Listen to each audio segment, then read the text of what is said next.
ಪ್ರೇಮ ಅಂತ ಹೇಳಿದ್ರೆ ಏನಾಗಾದ್ರೆ ಒಬ್ಬ ರಾಜಕಾರಣಿ ಈ ದೇಶದ ರಾಜಕಾರಣಿ ವಿದೇಶಕ್ಕೆ ಹೋಗಿ ದೇಶದ ಬಗ್ಗೆ ಹಗುರವಾಗಿ ಮಾತಾಡ್ತಾರೆ.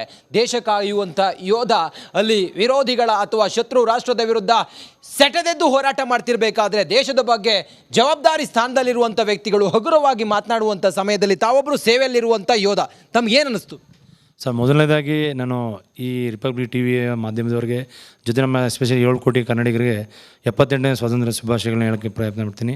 ಜೊತೆಗೆ ನಮ್ಮ ಈ ಮಾಜಿ ಸೈನಿಕರು, ಹಾಲಿ ಸೈನಿಕರಿಗೂ ಕೂಡ ದೊಡ್ಡ ಸಲ್ಯೂಟ್ ಮಾಡ್ತೀನಿ. ಯಾಕಂದರೆ ಇವತ್ತು ಇಂಪಾರ್ಟೆಂಟ್ ನಮ್ಮ ದೇಶಕ್ಕೆ ಇವ್ರ ಕೊಡುಗೆಗಳನ್ನ ಪ್ರತಿ ನಿಮಿಷ ನೆನಿಬೇಕು ನಮ್ಮ ದೇಶ. ಸೊ ನಾನು ಇವತ್ತು ಸರ್ವೀಸಲ್ಲಿದ್ದೀನಿ. ಸೊ ನಮ್ಮ ಡಾಕ್ಟರ್ ಶಿವಣ್ಣ ಸರ್ ತುಂಬ ಕಷ್ಟಪಟ್ಟು ಇವತ್ತು ನಮ್ಮ ರಾಜ್ಯದಲ್ಲಿ ಸೈನಿಕರ ಎಷ್ಟು ಕಷ್ಟಗಳಿವೆ ಅದಕ್ಕೆ ಸ್ಪಂದಿಸ್ತಾ ಹೊರಟಿದ್ದಾರೆ. ಅಂಥ ಸೈನಿಕರುಗಳನ್ನ ನಮ್ಮ ಮುಂದೆ ಬೆಳೆಸಬೇಕು. ಇವತ್ತು ನಾನು ಸರ್ವೀಸಲ್ಲಿ ಎತ್ಕೊಂಡು 2 ಲಕ್ಷ ಸೈನಿಕರಿಗೆ ಟ್ರೈನಿಂಗ್ ಕೊಟ್ಟಿದ್ದೀನಿ. ಹಾಗೆ ನಾನು ಮೈಸೂರಿನಲ್ಲಿ 65,000 ಬಡ ಮಕ್ಕಳು ಟ್ರೈನಿಂಗ್ ಕೊಟ್ಟಿದ್ದೀನಿ. ಇವತ್ತು ಯಾವುದು ಸರ್ಕಾರಗಳಿದ್ದಾವೆ ಅವ್ರು ಕೆಲಸ ಮಾಡಬೇಕು ಈ ಥರದ ಕೆಲಸಗಳನ್ನ. ಎಷ್ಟೋ ಜನ ಮಾಜಿ ಸೈನಿಕರು ಕಷ್ಟಪಟ್ಟು ರಿಟೈರ್ಡ್ ಆಗಿ ಬರ್ತಾರೆ, ಅವ್ರಿಗೆ ಜಾಬ್ ಕೊಟ್ಟಿಲ್ಲ, ಅವ್ರಿಗೆ ಮನೆಯೂ ಕೊಡಬೇಕು, ಮನೆಯೂ ಕೊಟ್ಟಿಲ್ಲ, ಜಮೀನು ಕೊಟ್ಟಿಲ್ಲ. ಇವತ್ತು ನಮ್ಮ ಹಾಲಿ ಸರ್ವೀಸಲ್ಲಿರೋಂಥ ಸೈನಿಕರು ರಿಟೈರ್ಡ್ ಆಗ್ತಾರೆ, ಅವ್ರಿಗೆ ಸನ್ಮಾನವೂ ಕೂಡ ಮಾಡ್ತಾಯಿಲ್ಲ. ಇವತ್ತು ನಾವೇನೋ ರಾಷ್ಟ್ರವಾದಗಳು ಹೇಳ್ತೀವಿ, ಜಾತಿ ಧರ್ಮ ಇವನ್ನೆಲ್ಲ ಹೇಳ್ತೀವಿ. ನಾನು ಇವತ್ತು ಇರೋದು ಲೀಡರ್ಶಿಪ್ಪಲ್ಲಿ ಇನ್ಸ್ಟಾರ್ಟ್ ಆಗಿರೋದು. ಸೊ ಹೆಚ್ಚು ಕಮ್ಮಿ ಮಿಲಿಟ್ರಿನಲ್ಲಿ 2 ಲಕ್ಷ ಸೈನಿಕರು ಟ್ರೈನಿಂಗ್ ಕೊಡುವಾಗ ಇದನ್ನೇ ಹೇಳ್ತಿದ್ದೀನಿ, ನೀವು ರಿಟೈರ್ಡ್ ಆದಮೇಲೆ ನಿಮಗೂ ಈ ಥರ ಸಮಸ್ಯೆ ಬರುತ್ತೆ. ಸೊ ಇವತ್ತು ನಾವು ರಾಷ್ಟ್ರದಲ್ಲಿ ಐಕ್ಯತೆ ಆಗಬೇಕಂದ್ರೆ ಸೈನಿಕರು ಮುಂದೆ ಬರಬೇಕು. ಸೊ ಜೊತೆಗೆ ನಾವು ಇವತ್ತು ಏನು ಉಗ್ರವಾದಿಗಳು ಇವತ್ತು ನಮ್ಮ ದೇಶದ ಮೇಲೆ ಅಟ್ಯಾಕ್ ಮಾಡ್ತಿದ್ದಾರೆ ಅದು ಕಾರಣ ರಾಜಕೀಯ ವ್ಯಕ್ತಿಗಳಿರ್ಬೋದು. ಬಟ್ ಇದರಲ್ಲಿ ನಮ್ಮ ಸೈನಿಕರದ್ದು ಏನು ತಪ್ಪಿಲ್ಲ. ಸೈನಿಕರು ತುಂಬ ಕಷ್ಟಪಟ್ಟು ದೇಶಗೋಸ್ಕರ ತ್ಯಾಗ ಮಾಡ್ತಿದ್ದಾರೆ. ಸೊ ಮತ್ತೊಮ್ಮೆ ಹೇಳ್ತಾ ಇದ್ದೀನಿ, ಇವತ್ತು ನಾವೇನಾರು ಮುಂದೆ ಬರಬೇಕು ಅಂದರೆ ಪ್ರತಿಯೊಬ್ಬ ಕನ್ನಡಿಗರು ಕೂಡ ಆಲೋನದ ಬದಲಾಗಿ ಜೈ ಹಿಂದ್ ಜೈ ಸೈನಿಕ ರಾಷ್ಟ್ರ ಅನ್ನೋಣ. ನಮಸ್ತೆ. ಖಂಡಿತ ನೋಡಿ ಸರ್, ಅನುದಾನದ ವಿಚಾರದಲ್ಲಿ ಬಂದಾಗ ದೇಶದ ವಿಭಜನೆಯ ಬಗ್ಗೆ ಮಾತನಾಡ್ತಾರೆ ಸರ್.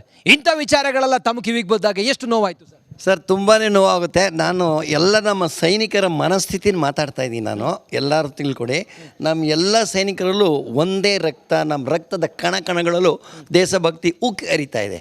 ನಾನು ಪರ್ಸ್ನಲ್ ವಿಷಯ ಮಾತಾಡೋಲ್ಲ. ನಾನು 1917 ವಾರಲ್ಲಿ ಪಾರ್ಟಿಸಿಪೇಟ್ ಮಾಡಿದೆ. ಅದಾದಮೇಲೆ ವಾಪಸ್ ಬಂದೆ. ನಾನು 2 ತಮ್ಮದಿರು ಆರ್ಮಿಗೆ ಸೇರಿಕೊಂಡ್ರು, 3 ಜನ ಇದ್ದೀವಿ. 1999ನಲ್ಲಿ ನನಗೆ ಅಮೇರಿಕಾದಿಂದ ಅಕ್ಕ ಸಮ್ಮೇಳನ ಆಹ್ವಾನ ಬಂತು. 99 ಕಾರ್ಗಿಲ್ ವಾರ್ ಬಂತು.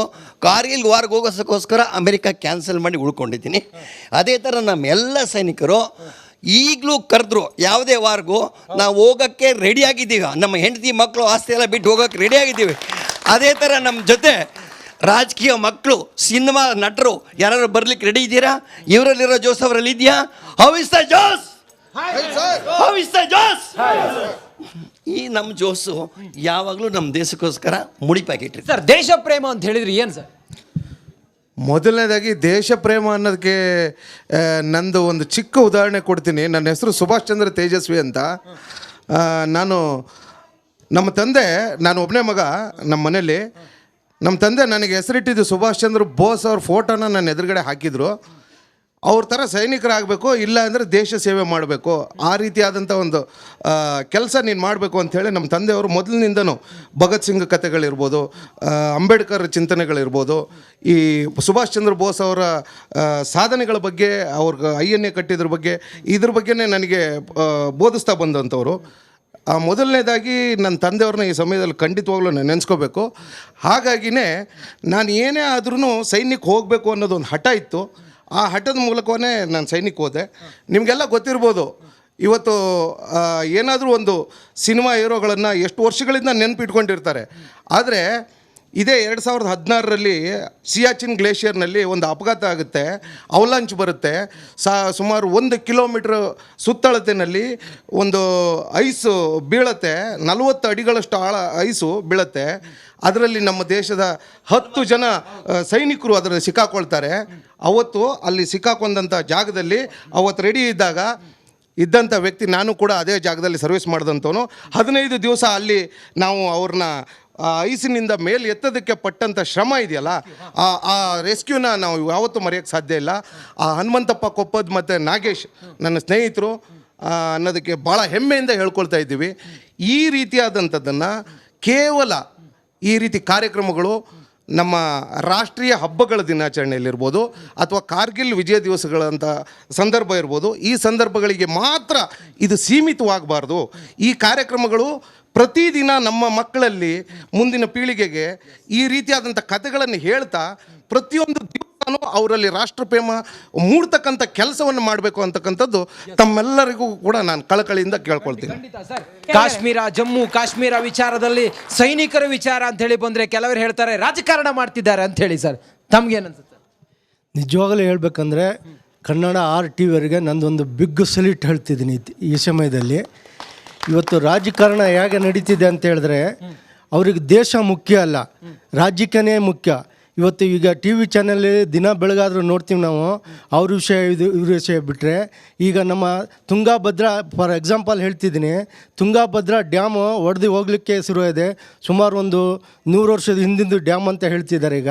ಆದರೆ ಅವರು ಆ ಡ್ಯಾಮಿನ ಬಗ್ಗೆನೇ ಮಾತಾಡ್ತಾರೆ ಹೊರತು ದೇಶದ ಸೈನಿಕರ ಬಗ್ಗೆ, ದೇಶದ ಗಡಿಯಲ್ಲಿ ಸೈನಿಕರು ಹೇಗಿದ್ದಾರೆ, ಏನು ಮಾಡ್ತಿದ್ದಾರೆ ಅದ್ರ ಬಗ್ಗೆ ಒಬ್ಬ ರಾಜಕಾರಣಿನೂ ಮಾತಾಡಲಿಕ್ಕೆ ಇಷ್ಟಪಡ್ತಿಲ್ಲ ಈಗ ಸಮಯದಲ್ಲಿ. ಆದ್ದರಿಂದ ಈಗ ಇವತ್ತು 78ನೇ ದಿನಾಚರಣೆಯನ್ನು ನಾವು ಆಚರಿಸ್ತಿದ್ದೇವೆ. ಇಂಥ ಸಮಯದಲ್ಲಿ ಓನ್ಲಿ ಸೈನಿಕರನ್ನ ಸ್ವತಂತ್ರ ದಿನಾಚರಣೆಗೆ ಅಂಗವಾಗಿ ಮಾತ್ರ ಉಪಯೋಗಿಸ್ಕೋಬಾರ್ದು. ಸದಾಕಾಲ ಸೈನಿಕರನ್ನ ಹೇಗೆ ನಮ್ಮ ಮಹಾತ್ಮ ಗಾಂಧಿ, ಸುಭಾಷ್ ಚಂದ್ರ ಬೋಸು, ಭಗತ್ ಸಿಂಗ್ ಅವ್ರನ್ನೆಲ್ಲ ಹೇಗೆ ಸ್ವಾತಂತ್ರ್ಯಕ್ಕಾಗಿ 857ರಿಂದ 1947ರವರೆಗೆ ಏನು ಸತತ ಪ್ರಯತ್ನ ಪಟ್ಟು ಅವರು ತಮ್ಮ ಜೀವನವನ್ನೇ ಪ್ರಾಣ ತ್ಯಾಗಿ ದೇಶಕ್ಕಾಗಿ ಮುಡಿಪಾಯಿದ್ರು. ಅದೇ ಥರ ಒಬ್ಬ ಭಾರತ ಸೈನಿಕ ಒಬ್ಬವನು ರಿಕ್ರೂಟ್ಮೆಂಟಿಂದ ಹಿಡ್ದು ಪೆನ್ಷನ್ ಬರೋವರೆಗೂ ಅವನು ದೇಶಕ್ಕಾಗಿ ಲೇ down our life in the service of the motherland ಅಂತ ದೇಶಕ್ಕಾಗಿ ಅವನು ಪ್ರಾಣ ತ್ಯಾಗ ಮಾಡ್ತಿರ್ತಾನೆ. ಅಂಥ ಸೈನಿಕ ಒಬ್ಬ ರಿಟೈರ್ಮೆಂಟ್ ಆಗಿ ಬಂದಾಗ ಸರ್ಕಾರ ಅವನಿಗೆ ಏನು ಸವಲತ್ತು ಕೊಡಬೇಕು ಅದೆಲ್ಲ ಕೊಟ್ಟು ಅವನಿಗೆ ಶಾಂತಿವಾಗಿ ಇರಲಿಕ್ಕೆ ಅವಕಾಶ ಮಾಡಿಕೊಟ್ರೆ ನಾನು ಕನ್ನಡ TV ಚಾನಲ್ಗೆ ಬಿಗ್ ಸಲ್ಯೂಟ್ ಮತ್ತೊಂದು ಹೇಳ್ತೀನಿ.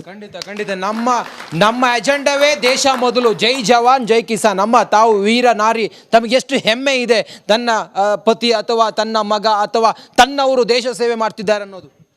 ಸರ್, ಮೊದಲಿಗೆ ನಮಗೆ ತುಂಬ ಖುಷಿ ಅವ್ರು ಸೇವೆ ಮಾಡ್ತಾ ಇರೋದು. ಅಂದರೆ ಅವರು ಒಂದು ಯಾವುದೇ ಒಂದು ಸಂತೋಷದ್ದು ಹಂಚ್ಕೊಳ್ಳೋಕ್ಕೆ ಆಗಲ್ಲ.